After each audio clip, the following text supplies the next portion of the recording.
ఈ బిజినెస్ ఏదైనా మీ ఊర్లో ప్రమోషన్ చేయాలంటే అది సుమన్ టీవీతోనే సాధ్యం. ఇప్పుడే సంప్రదించండి. రాత్రి సుమారు 12 గంటల సమయంలో బీచ్లోకి తీసుకుని వెళ్ళి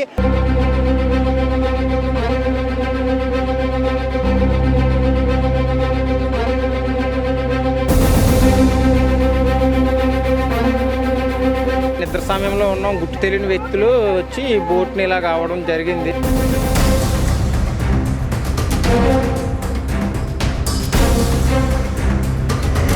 ₹10 లక్షల వ్యాపారం అసలు ఒక్క రూపాయికి కూడా పని చేయట్లేదు ఇప్పుడు మాకు. Welcome to Suman TV. నేను మీ అవతార్ యాదవ్. గత 3 ఏళ్ళుగా నడుస్తున్న రింగు వల్ల గొడవ అయితే మళ్ళీ మొదలైంది అనుకోవాలి.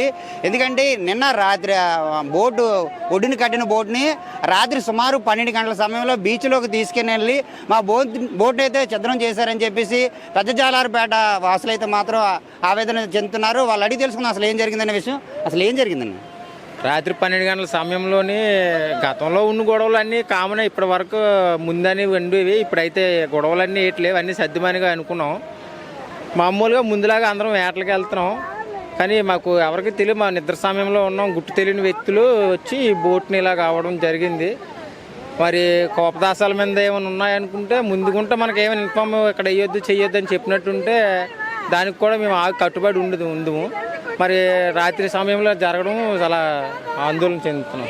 బోటు పూర్తిగా పాడైపోయిందండి. మొత్తం చూస్తున్నారు కదా సార్, మొత్తం బోట్ మొత్తం గల్లంతా అయింది సార్. బోట్ మిగతా వాళ్ళ అంతా బాగుందా? వల కొంచెం రిపేర్ వర్క్ ఉందండి. అది మీకు ఎప్పుడు తెలిసింది ఇది ఇలా జరిగిందని చెప్పి? తెల్లవారి ఎప్పుడులాగానే వేటకని బయలుదేరామండి. వేటకని బయలుదేరితే లంగర్లో బోట్ లేదు. బోట్ లేకపోవడంతో అలా ఎనుక్కుంటూ వస్తే ఇక్కడ దరికి చేరేసి ఉంది సార్. నిన్న మార్నింగ్ ఏటకెళ్ళేసి వచ్చాను సార్. ఏటకెళ్ళేసి వచ్చాక ఈవినింగ్ సాయంత్రం 5 గంటలకి యాంకర్లో కట్టేసాం. మళ్ళీ రేపు మార్నింగ్ వెళ్ళొచ్చాను. రేపు మార్నింగ్ ఏటకి వెళ్దామని యాంకర్లో కట్టేస్తే వాళ్ళు నేసాను సార్. ఇవాళ మార్నింగ్ నేసిన తర్వాత ఏటైందంటే మా తెప్ప యాంకర్లోకి వెళ్ళి పైతెప్ప వెళ్ళి చూస్తే యాంకర్లోకి వెళ్ళి చూస్తే తెప్ప కాండ్రాలేదు. తెప్ప కాండ్రాపోవడం వల్ల మాకు వాళ్ళ దూరం అయిపోయింది. ఎక్కడ ఉసుకొండ మొత్తం అన్నీ తిరిగి ఇలా చూసుకుని ఇలా వస్తే ఈ తెరల్లోని బాదుకుంటుంది సార్ తెప్ప. ఏ టైం అప్పుడు అయిందంటే రాత్రి 2 గంటలకు ఆ టైం అప్పుడు అయింది అనుకుంటున్నాము. 12 లోపు అది సార్ మాకు జరిగింది. ఎవరు చూసారు దీన్ని? ముందు చూడటం అయితే మావే చూసాను సార్. తెల్లారి మార్నింగ్ 5 గంటలకి తెప్ప ఎక్కడ ఉన్నదని చూడబడికి మా వాళ్ళందరికీ ఇన్ఫర్మేషన్ ఇచ్చి వెంటనే ఇక్కడ రప్పిస్తాను.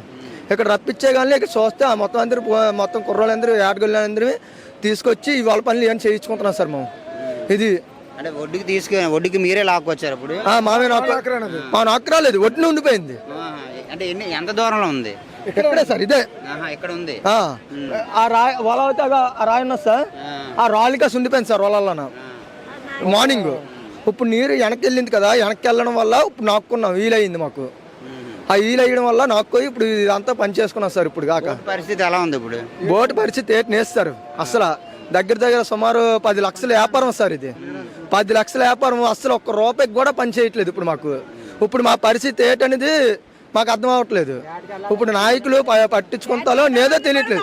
ఇప్పుడు రేపు పొద్దున మా వేటకి వెళ్దామన్నా సరే బతుకుతే రినేస్తారు మాకు. ఇప్పుడు ఎవరి మీద అనుమానం ఉందా మీకు? ఉన్నా సార్, ఉన్నదంటే ఇక్కడ 3 సంవత్సరాలు బట్టి ఇవే గొడవలు జరుగుతున్నాయి.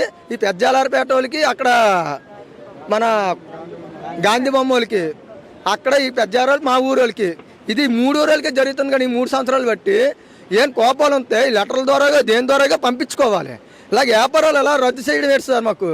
ఇప్పుడు మాకు బతుకుతారు నేస్తారు. ఇప్పుడు మాకు పచ్చనికి ఇప్పుడు ఏడు చేయాలన్నా సరే ఇప్పుడు మాకు ఒక్క రూపాయి నేస్తారు ఇప్పుడు తిరగనందుకు.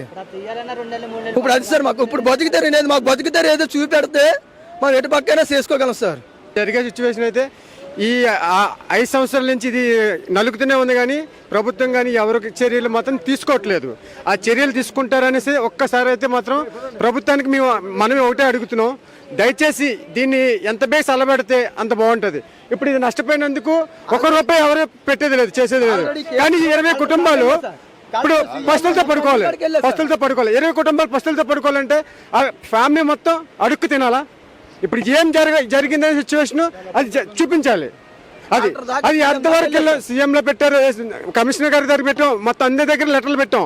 ఆ లెటర్లు పెట్టినా ఇంతవరకు అది చల్లబట్టలేదంటే అసలు ఏ ప్రభుత్వం ఎవరు ఆదుకుంటున్నారు ఇప్పుడు ఈ 20 కుటుంబాలని ఎవరు ఆదుకుంటారు అనేది ఇప్పుడు ముందుకొచ్చి ఎవరైనా చెప్తే బాగుంటుందన్న.